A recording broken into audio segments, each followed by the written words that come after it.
Snehal's art of teaching या चॅनलवरती आपल्या सर्वांचं स्वागत आहे. विद्यार्थी मित्रांनो, पवित्र पोर्टलच्या माध्यमातून ज्या विद्यार्थ्यांनी रजिस्ट्रेशन केलेलं आहे, सेल्फ सर्टिफाय केलेलं आहे, अशा सर्व विद्यार्थ्यांकरिता जो काल एक निर्णय आलेला होता, 20 तारखेला एक शासन निर्णय आलेला आहे.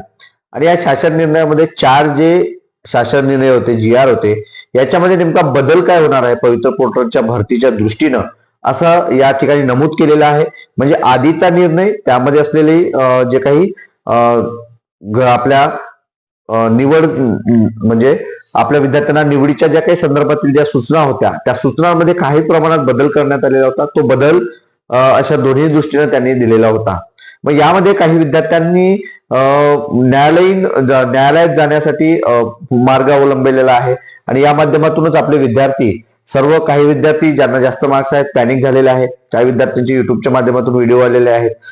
संदीप कांबळे सर यांनी सुद्धा स्पष्ट त्या ठिकाणी उल्लेख केलेला आहे. म्हणजे नुकसानही होणार आहे आणि काही विद्यार्थ्यांचा फायदाही होणार आहे. वेगवेगळ्या मतमतांतरे आपल्याला या ठिकाणी दिसत आहे. एक बिंदू एक पद एक भरती याची मागणी ही आपल्या सर्व विद्यार्थ्यांमधून आलेली होती.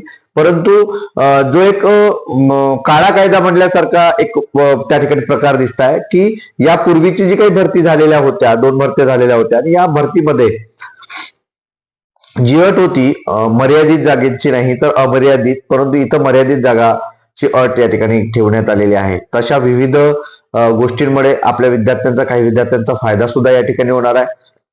तर यात महत्वाचा मुद्दा आपण या ठिकाणी बोलणार आहोत, तो म्हणजे काय, तर कट ऑफ कमी येणार आहे. मग कट ऑफ कमी कसा येईल आणि कोणत्या विद्यार्थ्यांचा या ठिकाणी फायदा होणार आहे, या संदर्भात हा व्हिडिओ मी बनवत आहे. वेगवेगळ्या विषयावरती नुकसान होणार आहे का, फायदा कोणाचा होणार आहे, अशा विविध विषयांवरती आपण यावरून चर्चा करणार आहोत. परंतु आताचा जो व्हिडिओ आहे, या व्हिडिओमध्ये मी फक्त कट ऑफ कमी कसा येईल, विद्यार्थ्यांचा कमी मार्क्स असेल त्यांचा फायदा कसा होईल, हे मी तुम्हाला या ठिकाणी सांगणार आहोत. तत्पूर्वी माझ्या चॅनलला आपण पहिल्यांदा आले असेल तर माझ्या चॅनलला सबस्क्राईब करा, जेणेकरून येणारे जे काही अपडेट्स असेल, म्हणजे या शासन निर्णयासारखे असतील किंवा इतर कोणतेही अपडेट असेल, तर आपण शैक्षणिक संदर्भातील अपडेट आपल्या चॅनलला देत असतो.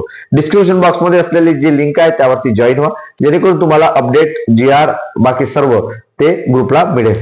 विद्यार्थी मित्रांनो, हा जो शासन निर्णय आलेला आहे, या शासन निर्णयामध्ये स्पष्ट त्या ठिकाणी उल्लेख केलेला आहे की तुम्ही जे प्रिफरन्स आहे ते प्रिफरन्स 50 प्रिफरन्स तुम्ही भरू शकता. म्हणजे मर्यादित जागेसाठीच तुम्ही आता काय असणार आहे, तुमचा विषय, तुमचं माध्यम आणि तुमचा प्रवर्ग यानुसार जे काही तुम्ही जागा निवडणार आहात किंवा प्रिफरन्स टाकणार आहात, तर तुम्ही आधी काय होतं 150-200 प्रिफरन्स यायचे त्या, आणि तेवढे प्रिफरन्स आपण टाकू शकत होतो. आणि यामध्ये वेगवेगळ्या ठिकाणी वेगवेगळी निवड, एक विद्यार्थी हा 4ही ठिकाणी निवड होत होती. मग 4 कोणते, तर 1ली ते 5वी असेल, नंतर 6वी ते 8वी असेल, नंतर 9वी ते 12वी असेल, बरोबर आहे. अशा पद्धतीने त्याची निवड त्या ठिकाणी होत होती. आणि अशा वेळी 4ही जागांपैकी एकाच जागी तो काय होत होता, एकाच जागी तो त्या ठिकाणी जॉईन होऊ शकत होता. आणि 3 जागा ज्या आहेत त्या अशाच आपल्या त्या एखाद्या कोणत्यातरी विद्यार्थ्यांचे त्यांचं त्या ठिकाणी नुकसान होत होतं. त्यामुळं हा कायदा किंवा हा जो निर्णय आहे एका दृष्टीनं बरोबरही आहे. आणि त्यामुळं आता काय होणार आहे, तर फक्त विद्यार्थी 50च त्या ठिकाणी जागा भरणार आहे किंवा 50च त्या ठिकाणी जागा काय करणार आहे, ते प्रिफरन्स लॉक करणार आहे. आणि प्रिफरन्स तुम्ही तुमच्या पद्धतीने करणार आहात हे सुद्धा लक्षात, म्हणजे सर्व जबाबदारी ही तुमच्यावर असणार आहे. तुम्हाला गडचिरोली जायचं आहे का, तुम्हाला चंद्रपूर जायचं आहे का, तुम्हाला कुठे नोकरी करायची आहे, हे तुमच्यावर असणार आहे. की 50 प्रिफरन्स तुम्हाला चंद्रपूर मधलेच टाकायचे आहेत का, किंवा नागपूर मधलेच टाकायचे आहे का, या दृष्टीनं ज्याचे जास्त मार्क्स आहे तो त्या आपल्या जिल्ह्याचा तो विचार करणार आहे. आणि यात तुम्हाला दोन्ही प्रकारचे त्या ठिकाणी प्राधान्यक्रमानुसार तुम्हाला टाकता येणार आहे, एक खाजगी आणि एक प्रायव्हेट, म्हणजे खाजगी आणि एक अनुदानित म्हणजे स्थानिक स्वराज्य संस्था, अशा पद्धतीने तुम्हाला त्या ठिकाणी प्रिफरन्स टाकता येणार आहे.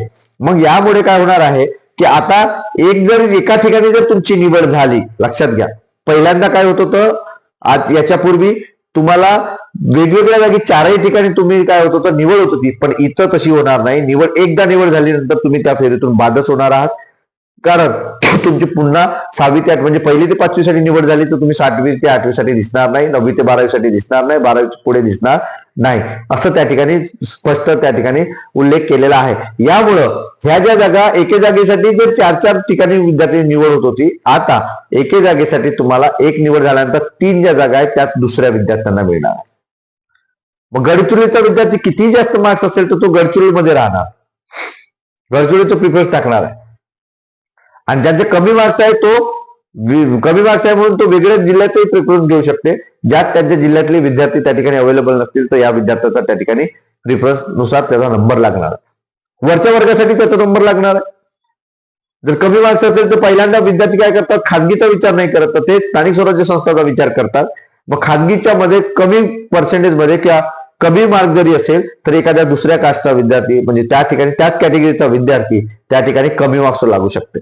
एखाद्याला 151 जर गडचिरोलीचा कट ऑफ लागला एसबीसीचा तर तोच कट ऑफ हा चंद्रपूरचा हा 100ही लागू शकतो विद्यार्थी मित्रांनो. त्यामुळे कशामुळं तर त्या जे काही हा नवीन कायदा आला, नवीन जीआर आला त्याच्यामुळे हा कट ऑफ हा कमी येणार आहे.